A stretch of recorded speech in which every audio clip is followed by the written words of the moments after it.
Thanks so much for joining me. My name is Deus Fortier. I'm a human potential coach. I specialize in working with men to uncover the full range and depth of their emotional life so that they can live a life of greater authenticity, freedom, and fulfillment. And I'm so excited to have my friend and colleague, Kacper Postawski, joining me for a very special interview. Kacper is a serial entrepreneur who specializes in activating people to live their fullest potential so that they can live a life worth living.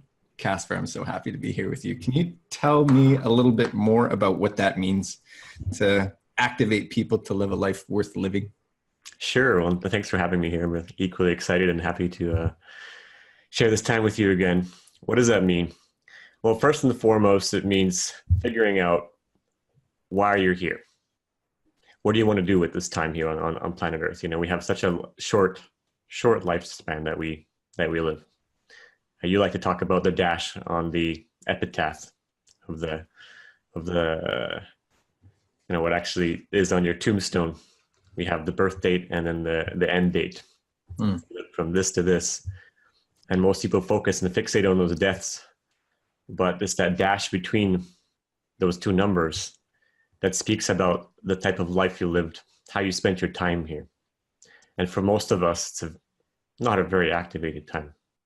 We are always constantly searching for this thing that we sense that we came here to do something, this calling, but we don't really feel it. Instead, we feel this void of meaninglessness, of purposelessness, or living the type of life where it's like, it's okay, but it's just not the type of life that's lighting your soul on fire, your heart on fire. So figuring what that is, or at least what the direction of that is, and then having the actual spiritual courage to step into that. And that's a process to actually become fearless. A lot of people talk about this thing of like going out there and becoming fearless and doing what you love, doing what you're, afraid to do. And the default approach is to just kind of throw yourself at it. And I've done that my whole life. If you get to that point where you have enough courage to throw yourself at your fears, but I found in my own life that that's not enough either. There's other pieces of the puzzle. Because if you just go out there throwing yourself at the fears and doing, you make yourself blind to a lot of other things, which are very, very important. So in a nutshell, that's what it is. Having the courage to become fearless and look at all the parts of you necessary for you to rise up and to step into your purpose, your full capacity. So it sounds like you actually help people process anything in their life that is preventing them from actually stepping into their fullest potential. Is that true? Yeah, kind of. I mean, I like to focus on the core areas. We can speak about those, the most important ones. Huh.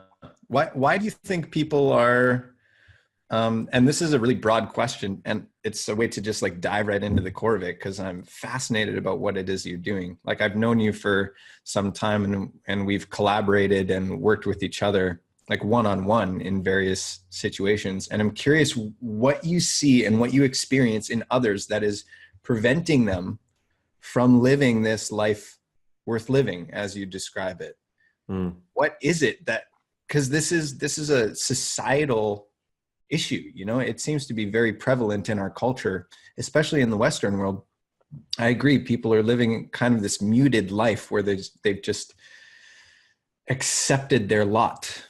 And what I've found in my work with people is that oftentimes they don't even know what the problem is. They don't even know what the issue is. They just know that there's a void there, that they're not living the life that they want, And I'm curious, in your experience with people, why you think so many are experiencing that sensation, that absence of fulfillment. Well, I think a good place to start would be my own personal story, so that people can connect to what I'm actually saying, and understand where it actually comes from. Because I've asked that question myself my whole life, and not of other people, but really of myself. Like, why am I not raising up to my full potential? Why do I feel this void? How can I bust out of it? And only now, as I've gotten to a point where I feel comfortable talking about it and sharing with others, and as I've spent some time coaching other people and helping, am I really seeing the full breadth of actually what that is and what's stopping people from stepping into it? On my own journey, I, since I was very young, I had this calling to do something great with my life. I spent very little time fucking around. I had my first job at a gas station and had a golf course when I was like 17 or 18. And that was like, my job. And I had this inkling that I wanted to start a business. I didn't know it would be an online business, but I wanted to do something greater for myself. And just for myself at that point. I got sideswiped by a car or T-boned by a car at one time at an intersection. And as I was there shaking in like post-shock as the ambulance and the fire truck came, and I had the blanket on me looking like at my car mangled, my stepbrother in the car almost got killed in the car. If it was just 1 second too late, it would have been pretty bad. It was like a sign from God, from the universe, of like, okay, you got to go in a different direction now. And we get these signposts and we get these massive hits by life very often when an invitation for a different path is presented. So that day I handed in my Chevron gas station clothes back to the gas station because I had no way to drive to work anymore. And I decided I would start my own business. And I did online marketing and I became very, very successful at it very, very quickly. But I wasn't doing it just for the money. I wanted to activate myself. I wanted to find a way where I could help others and I could help greater causes in the world. I was always gravitated towards doing things that had the potential to change the world in some way, getting behind projects and products that had the potential to solve the greatest problems that we have today. And I was diving into the area of alternative energy and free energy and things like that. I was fascinated by the research on anti-gravity and free energy and Nikola Tesla and all this like underground movement of all this technology that was coming out from what I researched like even hundreds of years ago. And the question was like, why don't we have these things already? And as a very young 20-year-old something, I was very naive and I realized that the only reason that these things are not out there being proliferated is because of money, because there's not enough people believing in them and funding them. And so I set out this goal to start getting really, really wealthy so that I could fund research of these technologies and get them out there. And as my personal journey evolved, I realized that was quite naive, that's not the real reason why these things aren't out there or that we don't see greater change out there. It's because of factors like corporate greed. People out there actually getting killed for these things. It was also financial greed because a lot of these technologies presented a great problem to already existing industries that were very set on controlling their piece of the pie.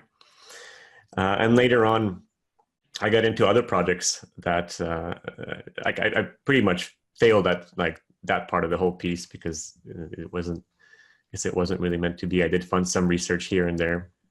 Got into other work with a project on MMS. It's a known viable process for reversing certain diseases, cancer, Lyme's disease, and many other diseases.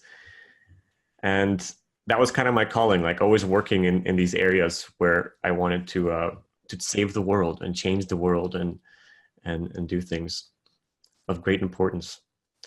And that was like the professional journey, and a lot of ups and downs in business, huge raises and huge crashes. But really, behind all that, like massive push in my life to create breakthroughs in businesses and activate myself financially was a very scared, very vulnerable boy who just didn't feel safe in the world and wanted to make the world a better place so I could feel safer in it. And the fact that I didn't see that was actually causing a lot of the turmoil in my life, which people didn't see around me. Like I was really, really fucked up at one point, like really, really stressed out to the core, burnt out to the core. I went through these like massive roller coasters of building a business and just crashing it down, building up, making millions of dollars and crashing it down. And a lot of men know this. you don't have to make millions, but a lot of people go through these cycles of just building themselves up, crashing it, building themselves up, and crashing it. At one point, I was so messed up that I was, basically like on the verge of losing it all, working on a bunch of projects, snorting cocaine in a hotel room somewhere in Colombia, having sex with prostitutes, and I was married at the time. Living the dream. He's living the dream, like chain smoking, and pushing myself very hard, all in the name of success and to save the world. Like, how messed up is that? Yeah. And it wasn't much later, like 2 years later, until I had my last real burnout where I lost everything.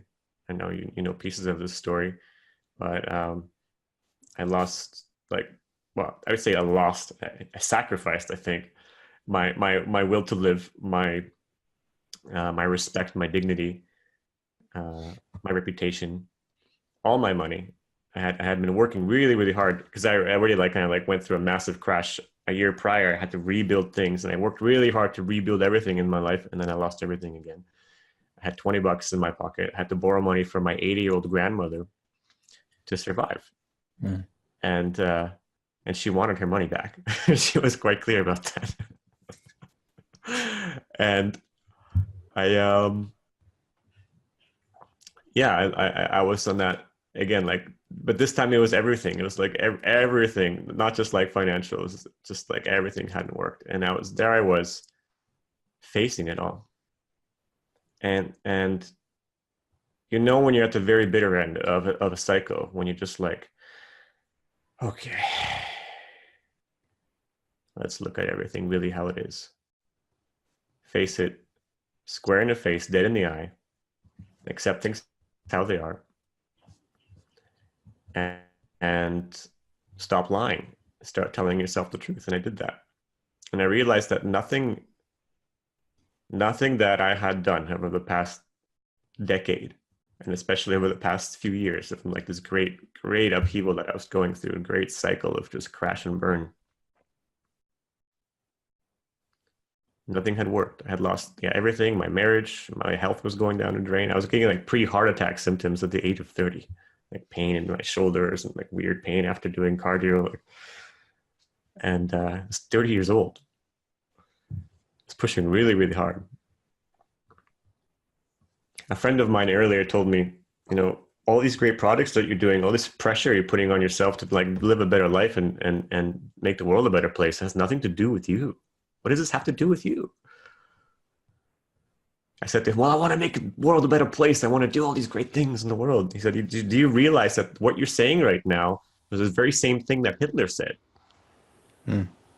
All the greatest tyrants in the world have the same speech. The same things coming out of your mouth are the same things that the greatest oppressors and tyrants ever in history have said. Kind of hit me, but it took a while to catch up. So there I was, and I decided to do something, Deus, that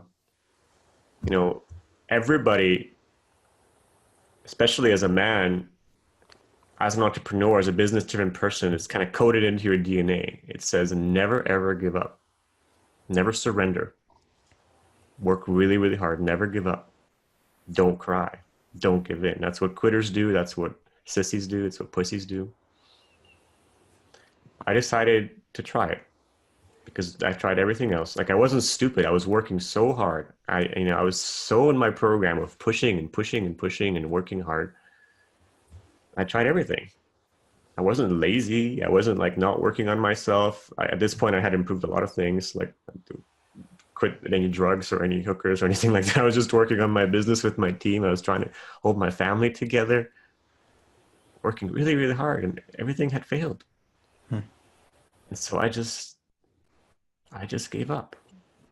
But not in the like, oh, I give up on the project. Like, I gave up even on the guy who was going to feel sad about himself the next day. I just fucking quit the story. Gave up on the project, on the story, on the whole program.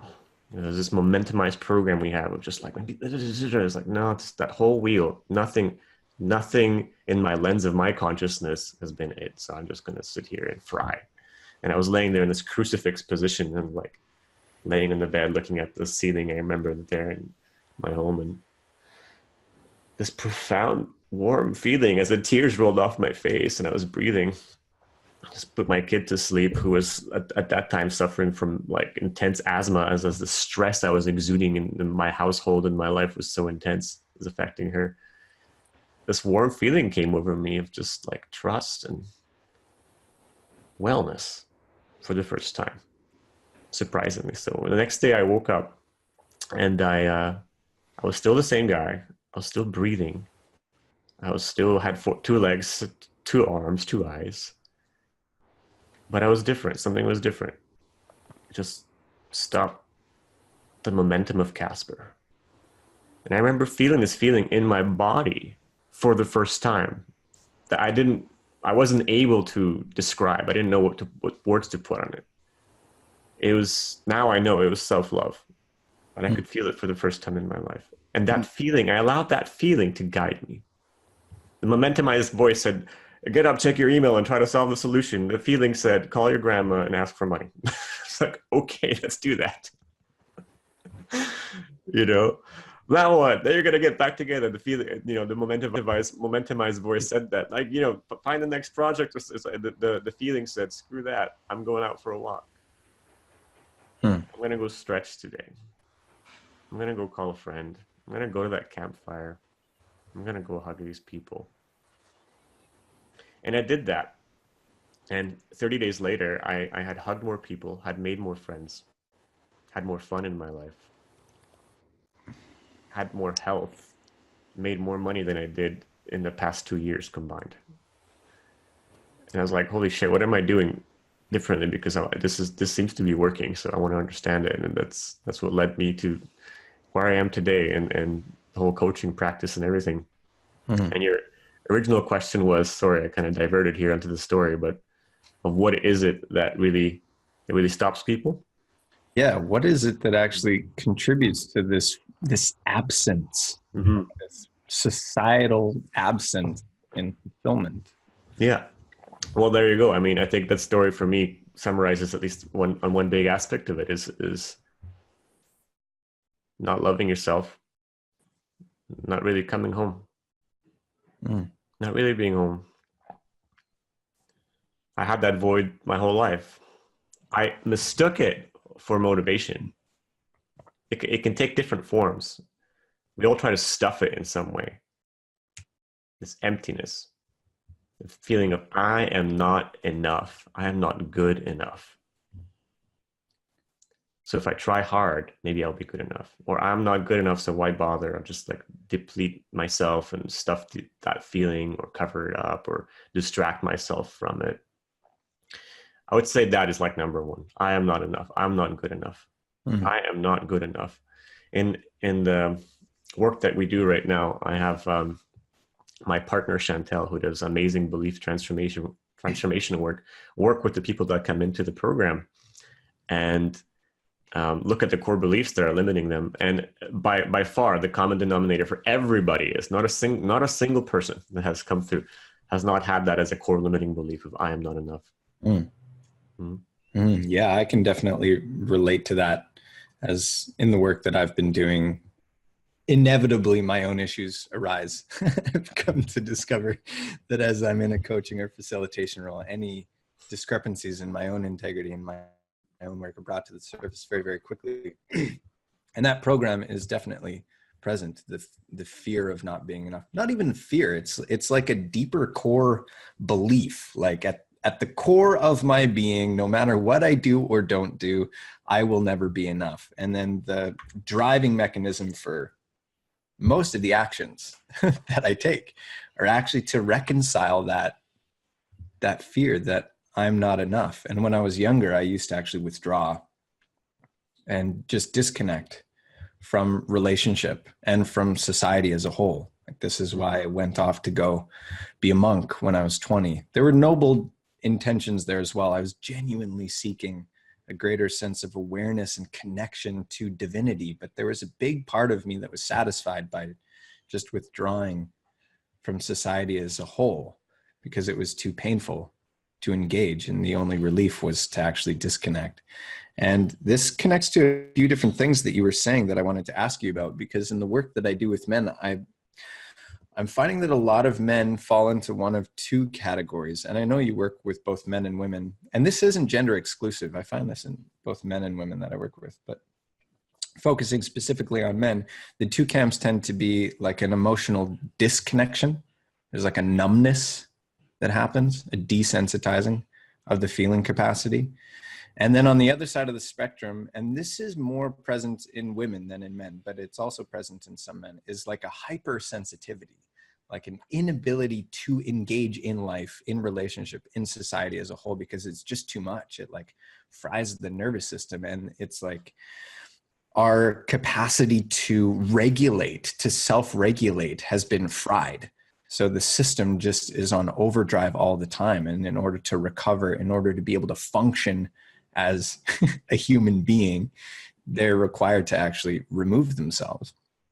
And so I was kind of like in between those two camps, where I had disconnected from my emotions, but was also feeling overwhelmed with the immensity of the task of living. And so I had to withdraw. And one of the things that you said kind of jumped out at me. You're saying that you had lost everything, but then you corrected the phrase and you said, actually, I sacrificed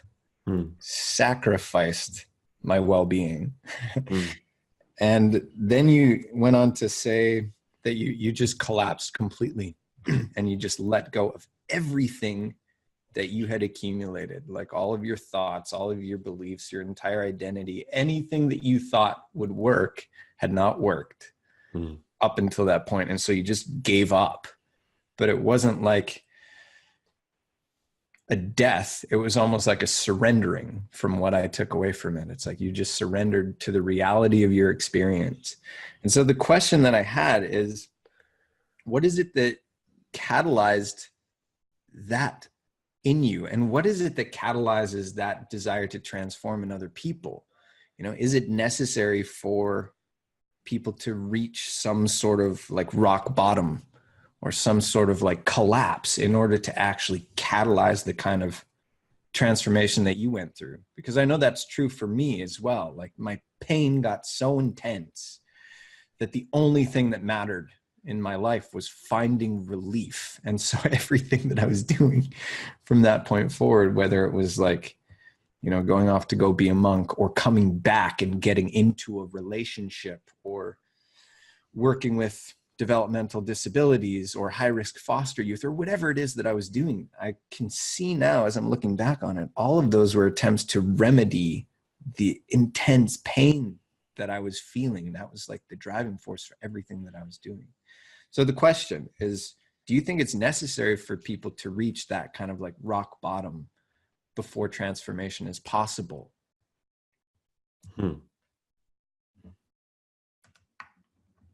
That is a very good question. Definitely reflecting on my own life, the most profound transformation was when I hit that rock bottom, and yet the most rapid time of continuous growth and evolution in my life has been without that, like without having to reach that bottom every single time. And you mentioned sacrifice. As in, you know, in our society, we are taught to sacrifice the wrong thing, and it's really inbuilt in our programming of this whole success, personal development thing. It's like a cancer that says right now. You can see it everywhere in all these like hustle, online kind of schools of thoughts. You got to hustle. You got to work very, very hard. You can't have it all. Focus on your work really, really hard, and one day you're going to get there. And how that relates, I'll get to in a moment. But you know, we're taught to sacrifice our time, our well-being, our emotions, our truth. What we feel the most, what we actually feel, we sacrifice that.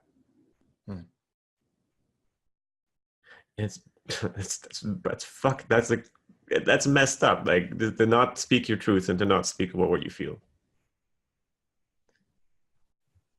What do we Most, sacrifice that for? in the name of what? Yeah, an illusion, an idea that we're going to get somewhere. So that's what we sacrifice. That's what they make you give. And that's the place I reached, is the burnout and the fallout of sacrificing all that. And it's not just like my own upbringing and my own conclusions that led to a life like that, but I inherited these ideas from my forefathers, from my father and his father and my grandfather. They're passed down. It's like what we're faced with is the undoing of that. And what happens when you reach that rock bottom? What happens when you reach the rock bottom? What does that mean? For me, it's when you begin to tell yourself the truth, when you begin to face the thing in the face, when you begin to say it as it actually is, instead of deluding to yourself that something is working, which actually isn't.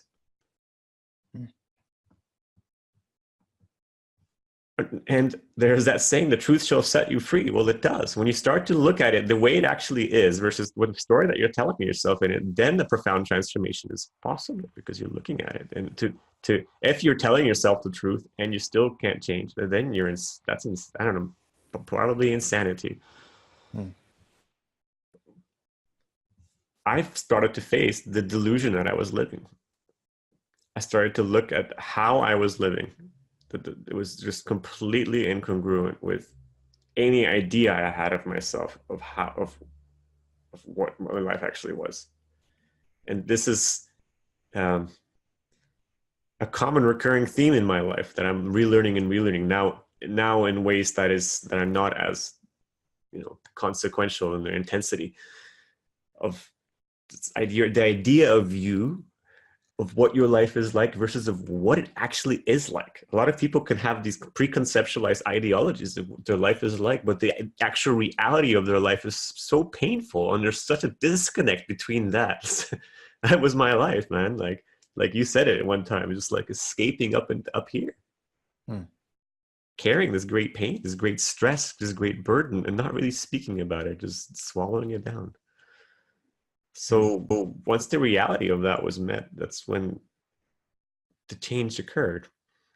And from what I'm seeing with other people, when they change, is always in that moment of surrender.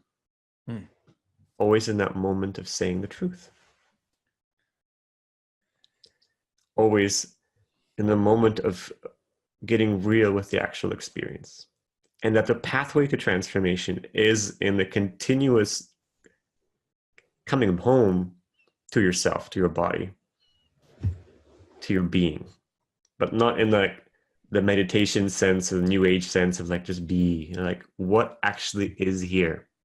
Oh man, I'm procrastinating for this past week.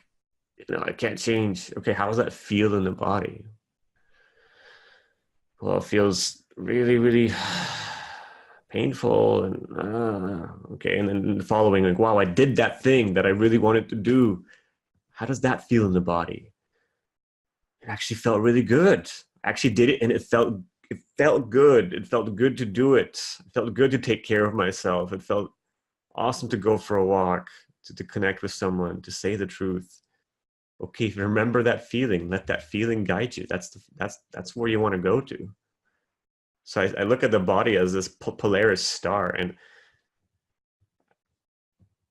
it's constantly I'm reminded of it more and more and more, because I have forgotten this like time and time again, and just like brought back in, that the reality of actual somatic experience is more powerful than any preconceived idea you have of anything. You can trust that to guide you home. I love what you're sharing right now. It opens so many different potential avenues to explore. And I started actually tearing up at a certain point when you were talking about sinking back into feeling, how we have been we've been taught that, like we've had to sacrifice that aspect of our being as men. And it brings up a lot of grief for me, because I've found that to be true as well in myself and other men. And the way that I describe it sometimes, it's like being in a glass cage. That's how it felt for me, where I could feel like under the surface all of these really intense emotions of pain and sorrow and frustration the consequences of that in my life would be periodic depression, a very strong recurring feeling of loneliness, a really intense loneliness. And with that, like a hopelessness.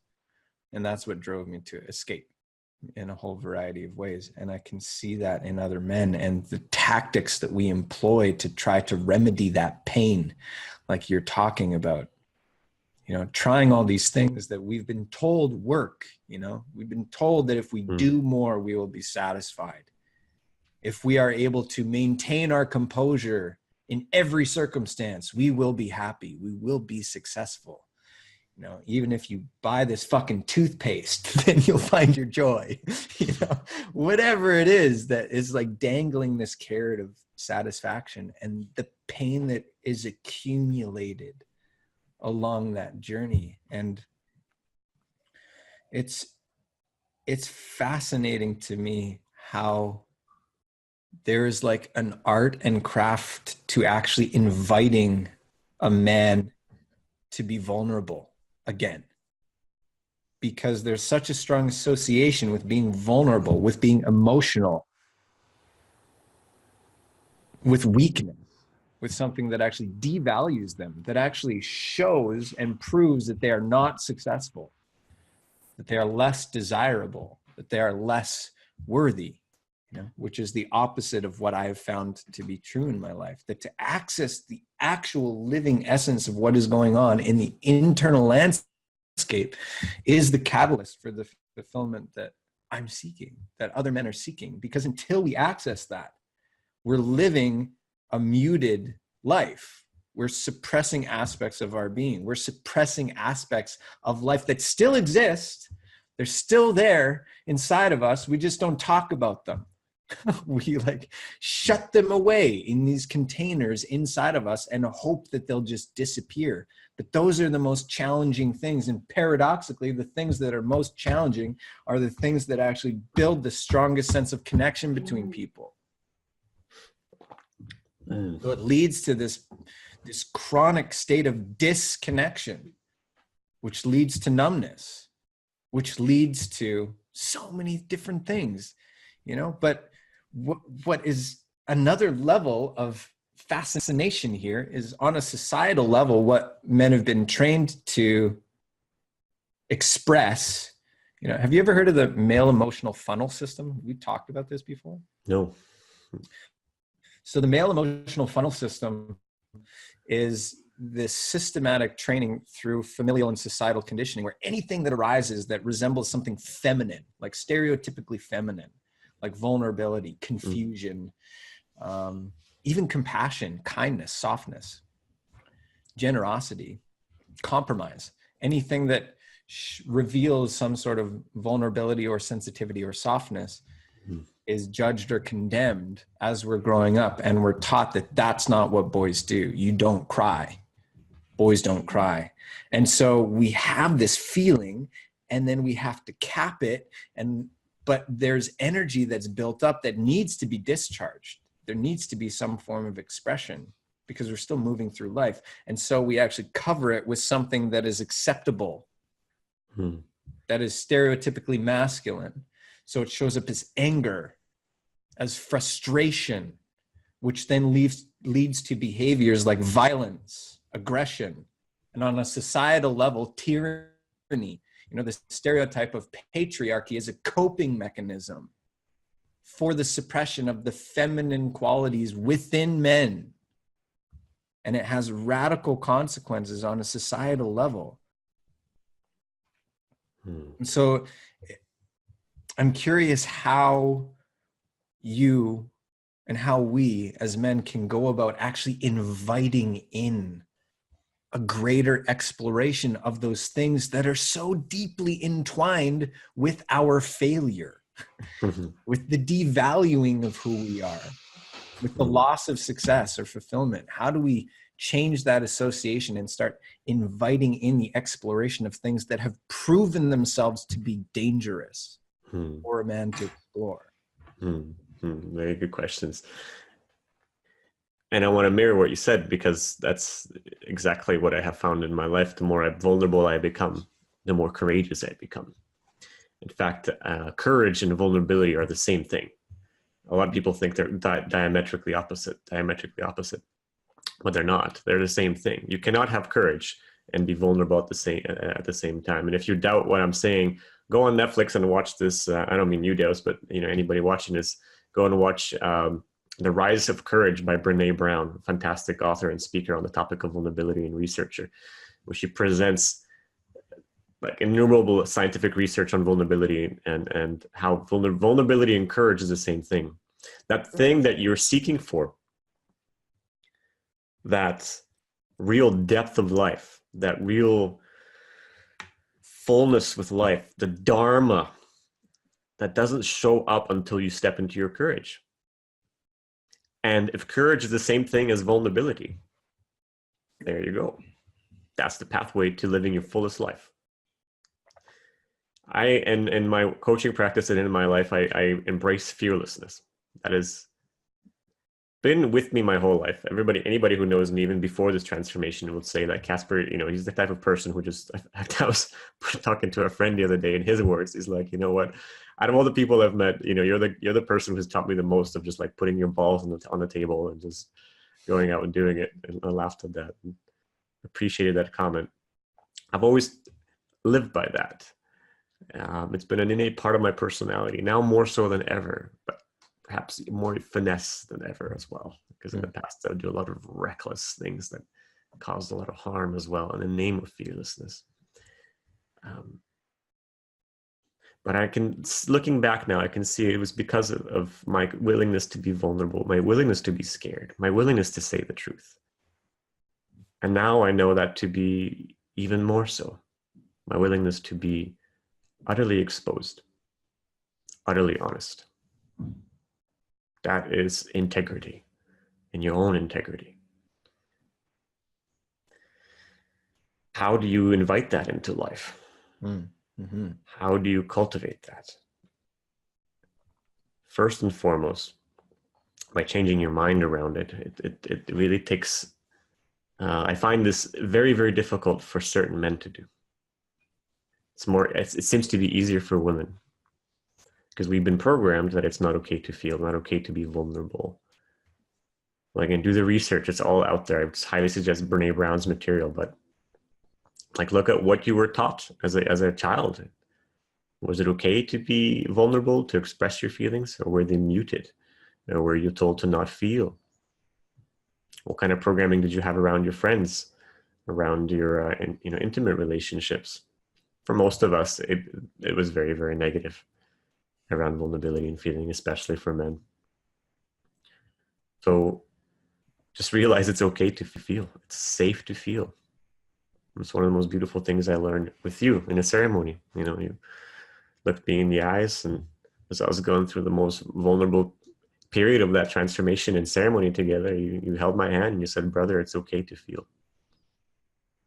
I feel your pain. I know."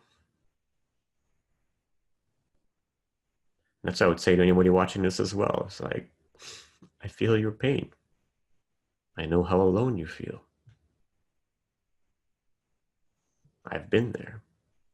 I feel the darkness. You're not alone in feeling that. It's okay to talk about it. One of the greatest relief, just to give some examples here, because we can talk theory all day, but examples. Like, that was my coming to Jesus moment, is when I just like lay it all down and face things as they really are. It was a very vulnerable time in my life. I was scared shitless. I was like, how am I going to make money now? That was like my my armor was my money. My armor was my identity in business. That's how I kept myself knowing who I am. Even though I had profound spiritual experiences at this point in my life, I've done, you know, all kinds of seeking, all kinds of plant ceremonies. I had profound moments of transcendental bliss, but it was never to stay. It never stayed in my body. It was like me visiting that place. I knew myself as nothing. I knew myself as consciousness, as light, as love. And yet I had these layers of psychological armoring against me in the world. Well, that was tested and taken away from me. What was left? It was just this vulnerable, trembling being. I didn't know. And yet that vulnerability, it freed me. It felt so good. I felt more happy than I ever did in my whole life, having nothing. How curious is that?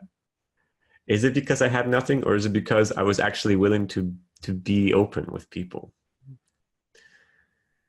That carried me through the most happiest period of my life, that nothingness, that vulnerability. Recently, I was just sitting on the couch. I was going through some stress as I was facing a lot of transition in my life again.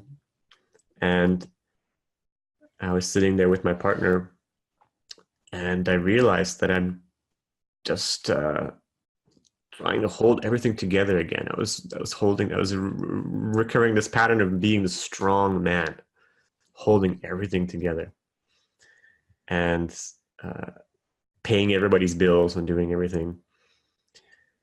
And I kind of had a mini collapse as well. I just went into this vulnerable part of my heart, and I started to say the truth as tears poured down my face. And I said, I need help. I'm doing everything alone. And in that moment of vulnerability, my partner understood something that we've been talking about for over a year. And she finally got it. Like, oh, he's not that Superman guy he presents himself to be. He is, but he's just real inside. Oh, now I want to go out and like step into my power. Because one of the dynamics of our relationship was that I was doing everything and paying for everything. And every time that she would, you know, kind of like step up to the plate, like, maybe I should start my own business too, and like do my own thing. I'm like, yeah, just do it because you want to do it. But, you know, I got everything covered all the time, which is a cool thing. Like, I've done that all my life, my patterns in relationship. And I realized that I was actually coming from a dark place of me not wanting to face my vulnerability and my fear around providing for everything. And also me being the guy who like just controls everything, and it's a safe place to be. You know, I control everything, I pay for everything, I get everything, have everything covered. Don't worry, I'm strong.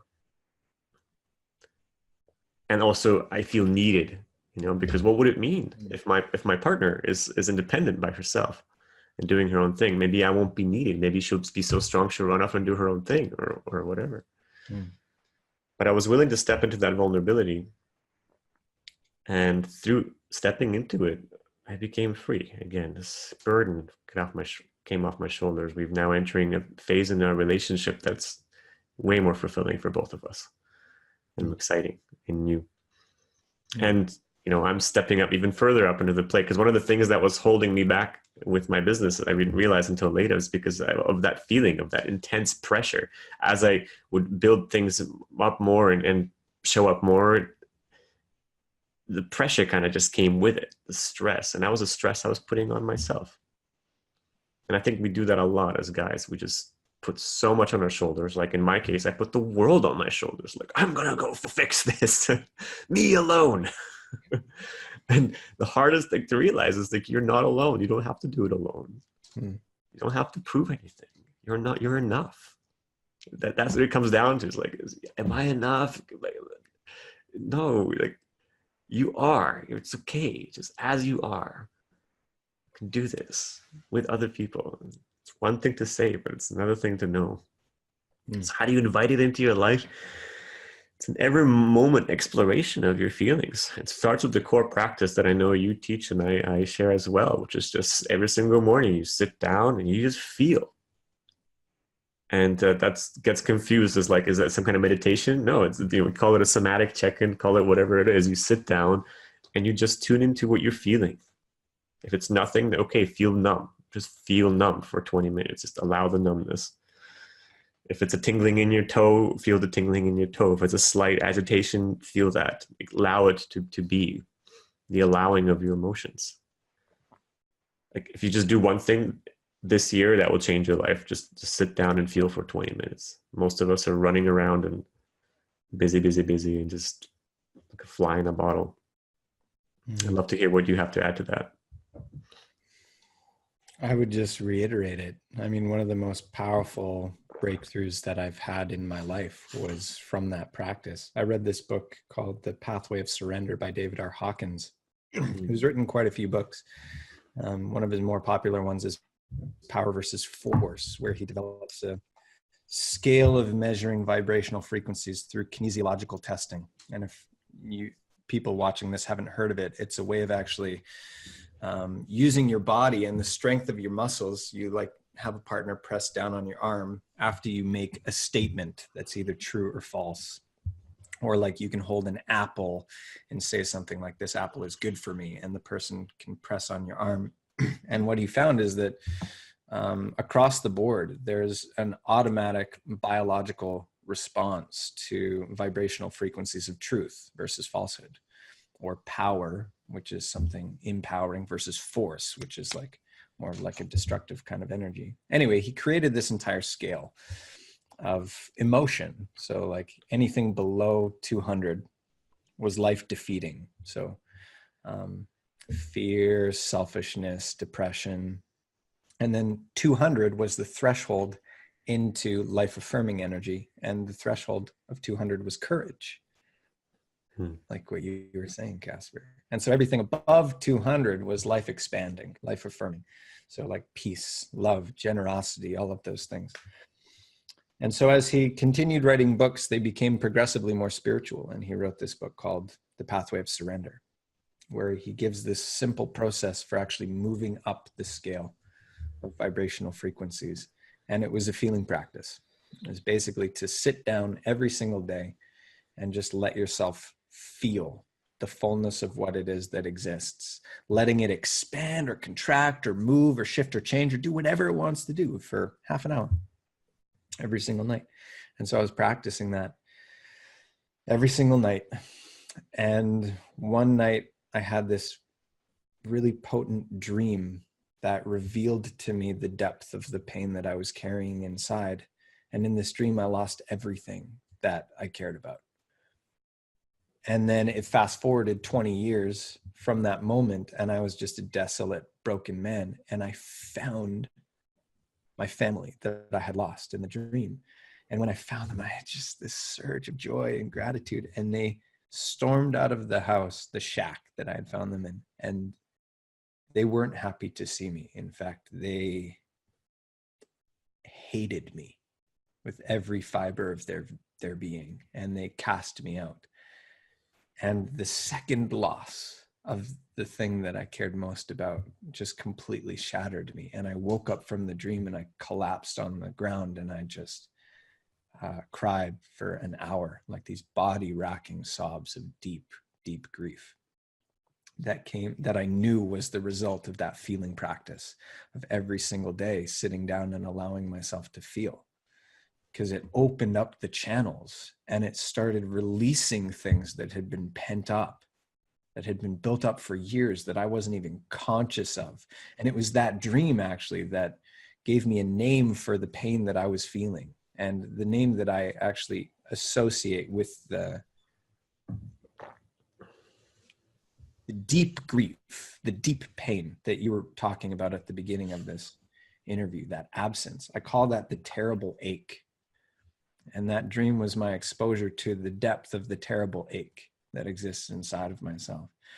And so in my coaching practice, that is the first process that I introduce to the men that I'm working with as a way of not only resensitizing, because this is where it gets fascinating. When you start using this process, not just out of curiosity, but as a disciplined practice, and you start sensitizing that feeling capacity, not only do you open up your emotional landscape, but you develop a degree of self-mastery in navigating, where you can be present with levels of discomfort that most people find completely overwhelming and debilitating. You know, and when you can be present with the immensity of feeling that is possible, you also get access to spontaneous bursts of overwhelming joy and fulfillment and happiness and courage and inspiration.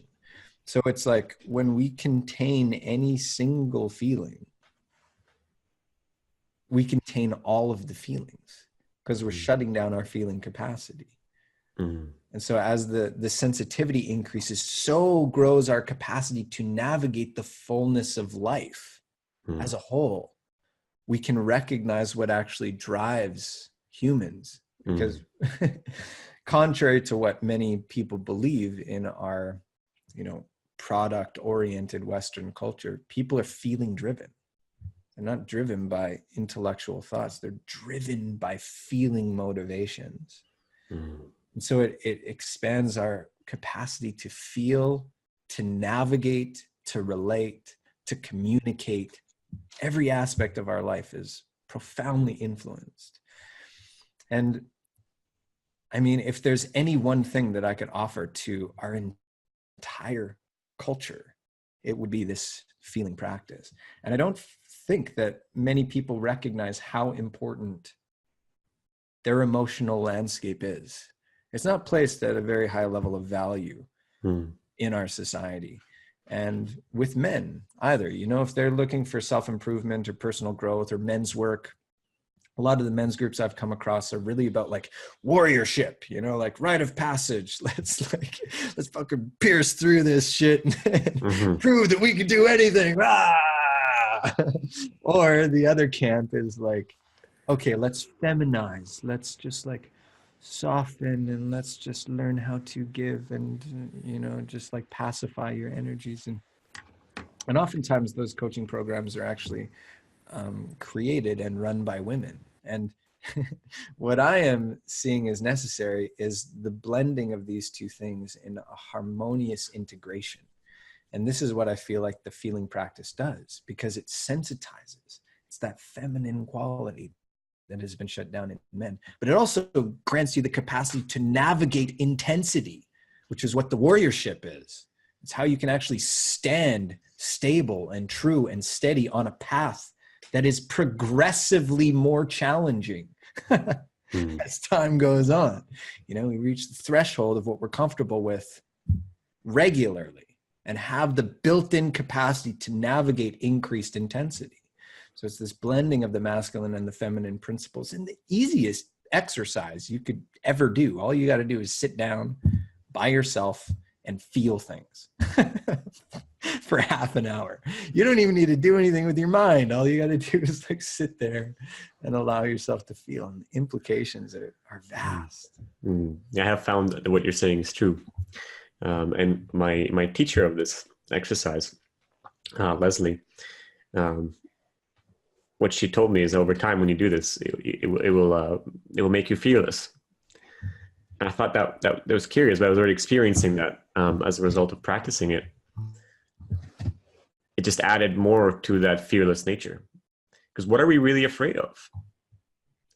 What are you really afraid of? If you really go down to the depths of it as a man, okay, what am I afraid of? Well, not having money. A man or a woman, this goes for both people. Okay, maybe, you know, running out of money and losing everything, or, you know, your children dying or something. Well, what's the worst thing about that? And if you keep asking that question, what's the worst thing about that? What's the worst thing about that? Where you're really going to end up at is like, it feels really uncomfortable. I'm afraid of feeling uncomfortable. So if you're willing to feel like the most uncomfortable that you've ever felt, you're going to unlock absolute fearlessness. You'll still have maybe hesitation with things, You may still procrastinate because that's just a habit that you have to freaking like iron out and reprogram in your mind. But it won't be because of fear. Like fear will not stop you. It's if you're willing to feel anything, then you have power. And like you said, if you're willing to be immersed in the experience in the totality of feeling and own it and say it, that gives you immense power, immense strength. One of the things I've noticed the more I've done this, and prior to discovering this in my life, I've always had this ability as well, but now even more. When I speak, people listen. When I speak, there's this conviction in my voice because I'm not speaking from up here. I don't have no clue what I'm going to say to you next right now. I'm letting my heart do the talking. And that is power. People are craving that. You're craving for that within yourself. People love that. We're living in a world where everybody is just talking about preconceptualized ideas nonstop, meaningless, garbled up junk, mental masturbation, lies, people just not saying anything true, nothing that means anything. This is thoughts and opinions, not the truth of their experience. That's one of the things I noticed about you as well. Since I met you, I had this deep reverence for your presence. When you speak from a core. And so there's very little room to like kind of dabble around like, it's just like right here, presence. I couldn't wish for anything greater as for a society of our humanity, for other men, than that ability and that groundedness in their own feeling. How do you evoke that? Well, you say the truth. You say the truth. And I'd love to speak about this with you because this is something we haven't talked about yet. You talk about what is. Just that alone can bring you to this place, even if you don't do the feeling exercise. Talk about what is. Talk about the truth. Not the objective truth. There's a difference between objective truth and experiential truth. Objective truth is, I think that this is right. I think that you're wrong. I'm okay. Yeah, I think I'm okay. Experiential truth is, what are you experiencing in the moment? I have a few different thoughts on that. Yeah, please share. That's one of the things, experiential truth, emotional truth, and also what you're trying to hide. That which I don't want you to know. Like, it's really at the core of it. It's like you can't really define it. I'm just using words, right? But like, if we're poking at experiential truth, what I don't want you to know, what am I feeling? Right. Please, I'd love you to speak about it. That's a really vulnerable ask. But I also agree with you that it's absolutely necessary and is actually the catalyst for power. One teacher said to me that the man who has the fewest secrets in the room is the most powerful. And I never forgot that. The man who has the fewest secrets is the most powerful.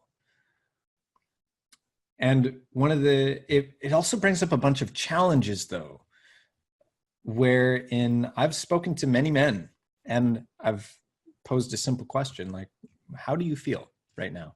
And the authentic response, the truthful response is, I don't know. They don't actually know how they feel. And of course, a great access point is the somatic practice, because you can actually root it in the body. You can start talking about body sensation, And so it's a fascinating topic to explore, because the question becomes, well, what is truth? What is authenticity? Because we have these countless variations of our being that are all biting for expression.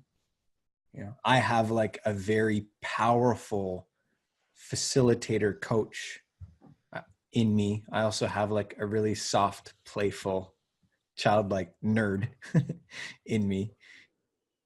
I have the capacity to be like a very compassionate listener. I also have the capacity to assert hard no boundaries, And so in any given moment, any of those could be a truth, you know? And so I guess where I'm going with this is where do the lines between like experiential truth or emotional truth meet like a choice point, a decision of how to behave, how to show up? Because I could detail descriptively like what it is I'm feeling in my body right now, and that could be true. I could talk about my emotions, and that could be true. So like, what is the entry point to like exploring what your truth is? And how do you quantify like what that even is? How do you know what your truth is? That's a very good question. I think, and I've stumbled with the same problem as well, because that pointer of just say the truth, you can take it into places where it's not really helping. Like, and this is a really good pointer from Brene Brown. She says disclosure is not vulnerability. Just disclosing things, like me saying, you know, my underwear is red today, and I don't want you to know that. That's not vulnerability. That's just me telling you about my undies. Yeah, it's when we have that emotional risk, that choice point. And I think a better way of saying it is just stop lying, stop telling lies to yourself. Because if you say, what is the truth, that goes into wavering into that like experiential, what could it be? You know, what is it? I think a better way to say it is just stop doing the opposite. Like if you know something is not true, if you know it's not really the truth, just don't say that thing. And you're one step closer to the truth, because really, ultimately, the truth in the spiritual sense takes you down that deep freaking rabbit hole, black hole of that's where the end game is. And you're not going to find it. You're not going to pinpoint it. As soon as you hold it, it's already lost.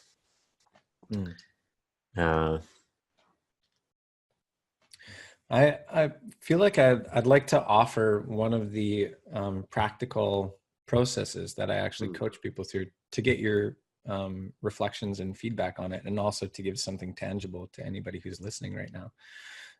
Because it can be a challenge for men and women alike to actually step into this place of speaking their truth, which includes the realm of boundaries, setting boundaries, actually expressing your authentic needs, and then being able to navigate conflicting desires with other people. Like we start entering into the realm of relationship in a really profoundly intimate way when we start actively exploring not lying anymore, you know, and that carries risk. There's risk involved because any truth in regards to a need or a boundary could have radical implications on the nature of a relationship, you know.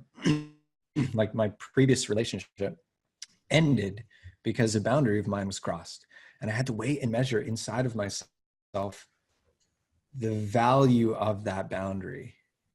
And after I had weighed and measured everything, I understood her motivations. I understood how I contributed to the scenario. There was also a willingness and a desire on her part to work through it. And after weighing and measuring all of those things, I came to the conclusion that if I truly respect the quality of my relationships, I cannot continue with this. And there was a truthful expression of that boundary, which led to the dissolution of that relationship, which had a lot of emotional consequences. You know, so there's like risk involved in living an authentic life of integrity where you are honest and not holding anything underneath the surface. And so, and that risk is present on a nervous system level as well. It's not just a thought idea that I'm presenting right now. There's a fight or flight response in the nervous system to people who have not trained themselves to actually expose and address and assert things that are important to them. A very tangible biological response. And so one of the things that I found to be very helpful is this very simple equation, which is first to give context for the share. So I'd like to share with you how I'm feeling right now, because it's difficult for me to explore, and I really want to open up that capacity to be more vulnerable and also to deepen my relationship with you because I trust you and care about you. So this is what I want to share, and this is why I want to share it. That's what the context is. The second thing is setting the conditions for the exchange. And this serves a few different purposes, but what it is saying what kind of feedback you want. So I'm open to hearing your reflections on it and also hear how you feel. If it's something more like me needing to express anger or like, could be sadness, vulnerability, whatever, you could also request, I'm not actually looking for advice or feedback or a response from you at all. I'm just looking for you to listen and to hear me out and to hold space for me to explore this. And then the last thing is to make the official ask. Would you be willing to do this? Are you open to explore this with me?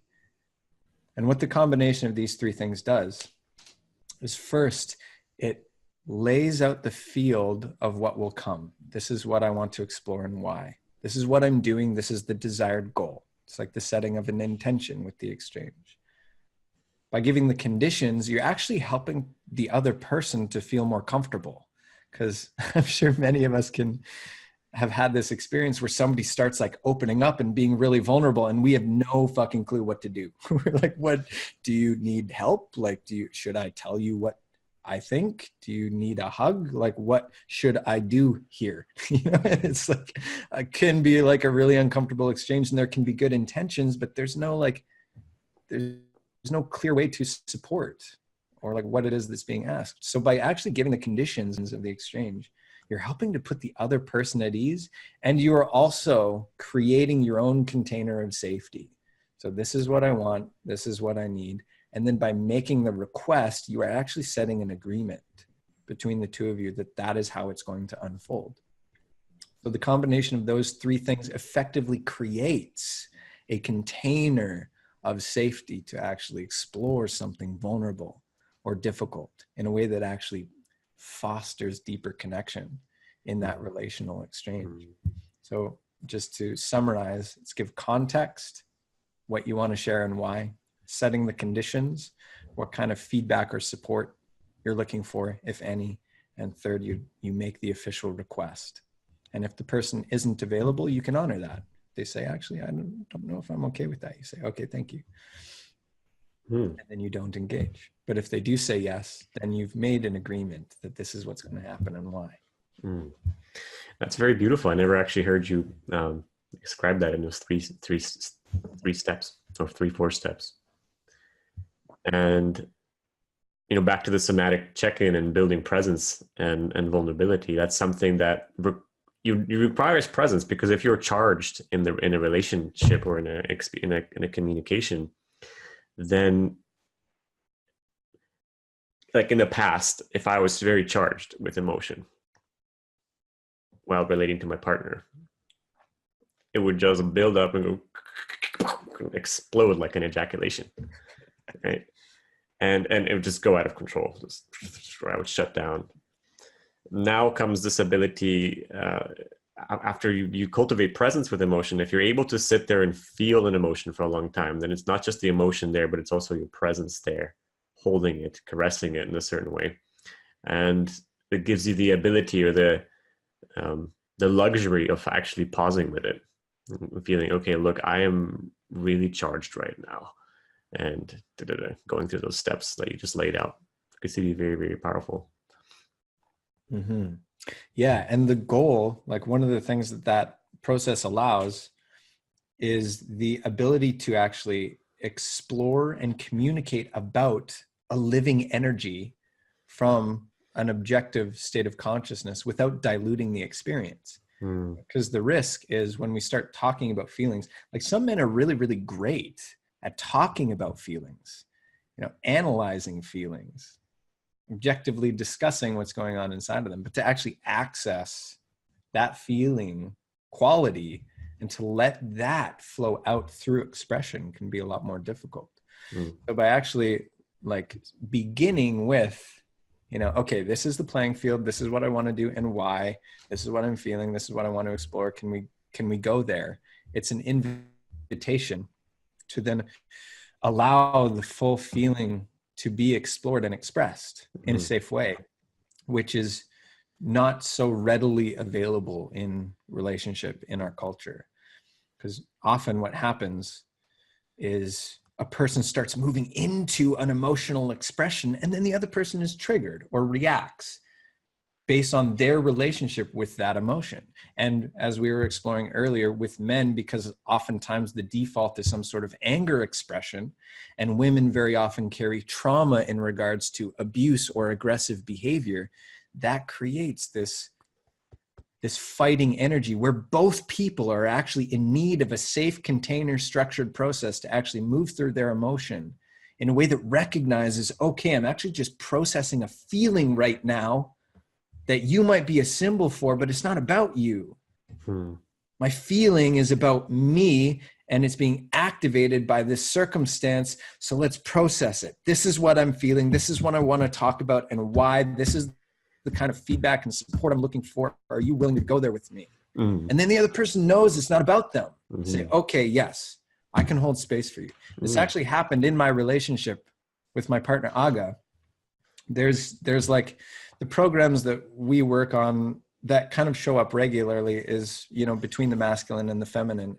And how I feel sometimes is disrespected in subtle ways through like micromanaging behavior.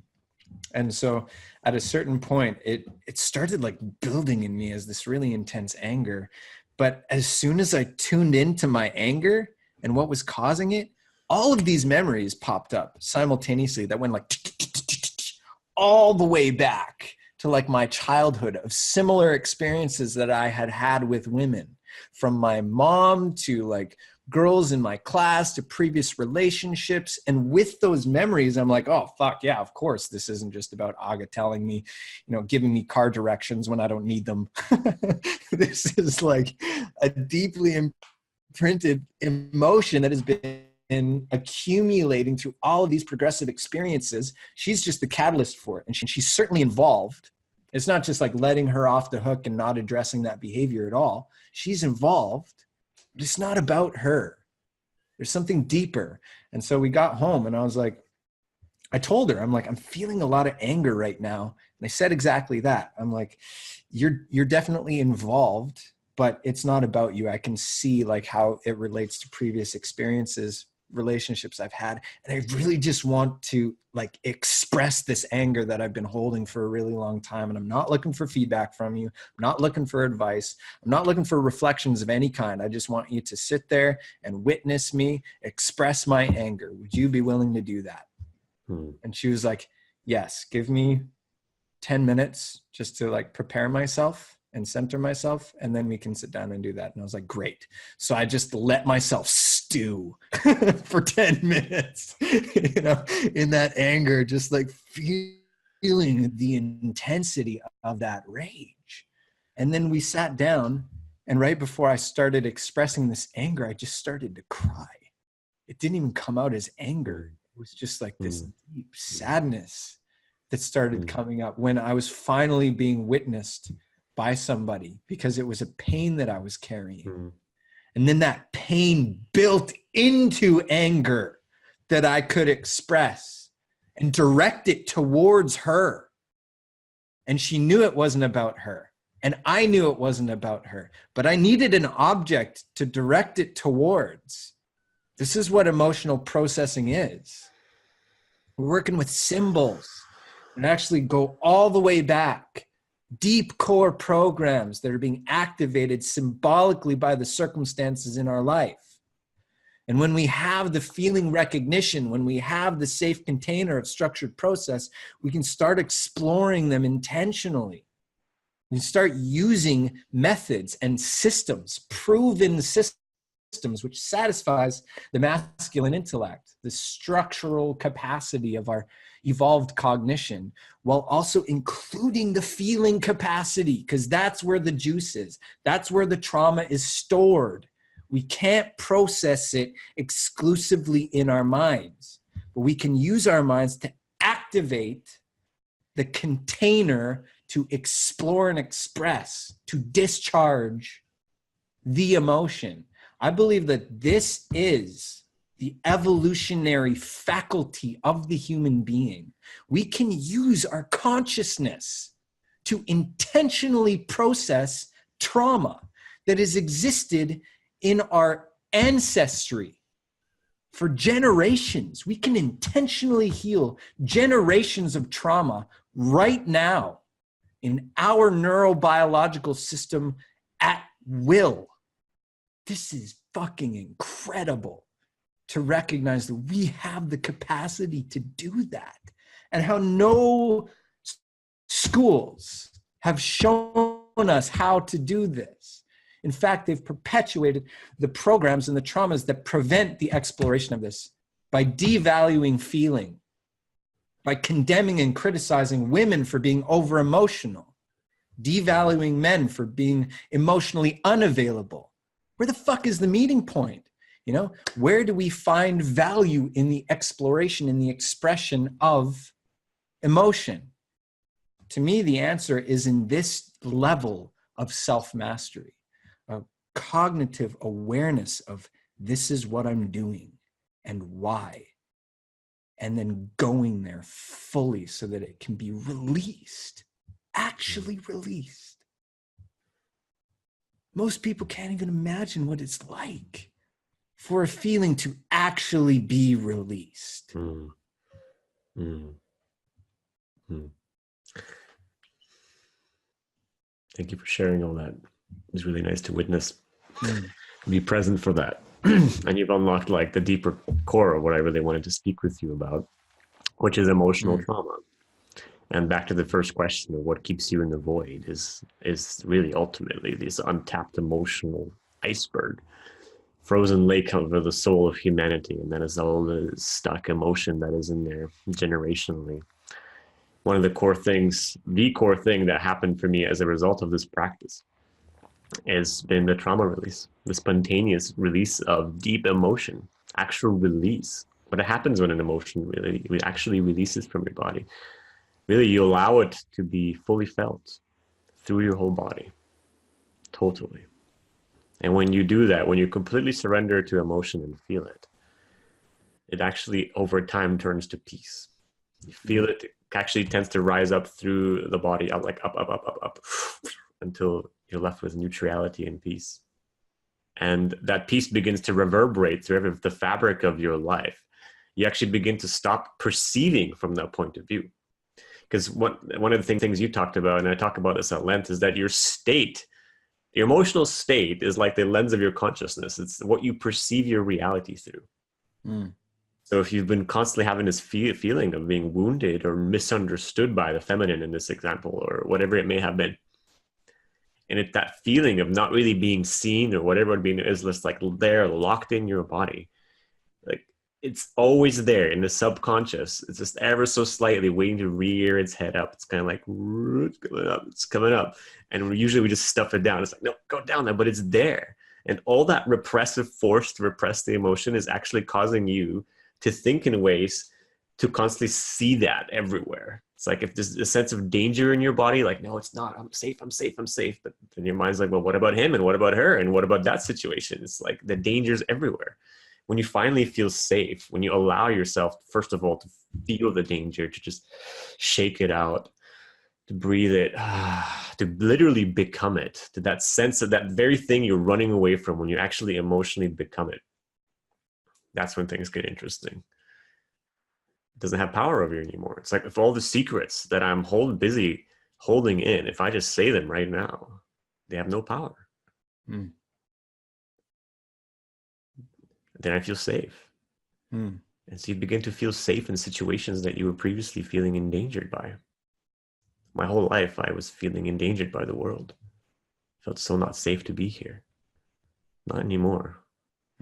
I feel safe. Everything looks different. I ran away from Canada when I was 2007 because I just didn't want to be in this environment anymore because it looked like hell to me. Everything about the city and the matrix was just like imposing the lack of freedom on me and imposing great danger of taking everything away from me. And when I came back after a lot of processing to being here again, I just look at it completely differently. It just feels safe, like a nice place to be, a lot of peace-loving people. Yeah. I think about this often, how it's so easy to take for granted the fact that every single human lives in a completely different world. They live in a completely different universe, of beliefs and perceptions and history, and it's a really beautiful thing to, adjust our own systems so that we can start perceiving something more beautiful, and also recognizing that each individual that we meet is completely unique, and being able to invite that kind of curiosity. And I feel like that is the consequence of a lot of the work that it is that you offer and that I offer, is that it starts to stimulate this sense of wonder and curiosity and deep pleasure in life, where, if I'm no longer perceiving women as being controlling, and I actually am free from that program, and I'm actually perceiving women as being this incredible expression of feeling potential and creativity and life force, it activates this curiosity, but also this innate pleasure, that doesn't actually require anything at all. It's just by being present with the magic and the mystery of life, I am vicariously satisfied. Yeah. If anything has made the biggest difference to not feeling the void and feeling connected to the magic of life, it's been that. Everything that you shared about feeling, allowing myself to feel, being vulnerable with my communications. It's been that. It has given that satisfaction it has brought that satisfaction into my life. Emotional suppression takes immense amount of energy, tremendous amount of energy. And most people live lives of quiet desperation with a lot of secrets and a lot of really suppressed emotions. And every single one of them, every single energy that you're suppressing takes that tremendous amount of energy. So no wonder you feel depleted, we feel dead, zoned out, zombie-like. It's the very fucking fire of your soul is just being stomped on by your very self. And that is why I said the word sacrifice in the beginning, because I want to own that. Nothing was ever taken away from me. I sacrificed this part of my soul. And so the greatest change comes when you're when you're in that point of setting the boundary of what you're willing to accept in your life, when you say, I will no longer sacrifice this part of me that I'm yearning to experience. Let this turning point on the road be a symbol for my decision to step and own my truth and live my truth. I will throw this lie into the fire. I will throw the dreams of this relationship, of the future of this relationship, even if sometimes it comes to it, into the fire as a symbol of me owning how I really want to live. And I think the number one thing that we all must sacrifice, that it's yearning to be sacrificed even, is our distractions. This is the shit we distract ourselves with. That's paramount. A lot of people say, how do I change my life? I have no time. There's just no time. I'm so drained. Well, stop draining yourself. Sacrifice Netflix, sacrifice Facebook, sacrifice checking your email 50 times a day, Instagram, sacrifice Twitter. See what happens when you throw that shit on the fire. A lot more space to feel. And that's one of the greatest challenges also I find with people. You ask the greatest challenges with the somatic check-in and that whole practice is when people really start doing this, some people freak out. Or what keeps people doing it is the absence of this real firm understanding of what this actually is. Because when you sit down and you begin to feel, you're going to feel a lot of things. Either two things, all the suppressed emotions that are there. Usually it's anxiety, stress, keeps the wheel going, just going to really bubble up and overwhelm you, or you're just going to feel numb.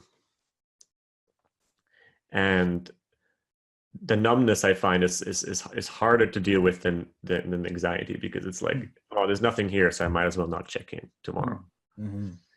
Yeah. What has been your experience with that numbness in people, and how do you help people work around it to open up the capacity to feel? That's a great question. I'm just going to pause here for a sec, Kacper, because I got to run to the bathroom, but that's Sure. a great place to pause because it lets me think about the answer. All right. Let's wrap it up in 15 minutes because I got to go catch a ferry. We're going to Okay, Victoria. sounds good. So I think you already answered this really, really beautifully a bit earlier in the discussion, where it's like the absence of a feeling is a feeling. Like you're using your feeling capacity to recognize that and to sense that quality of absence or of numbness or void or whatever.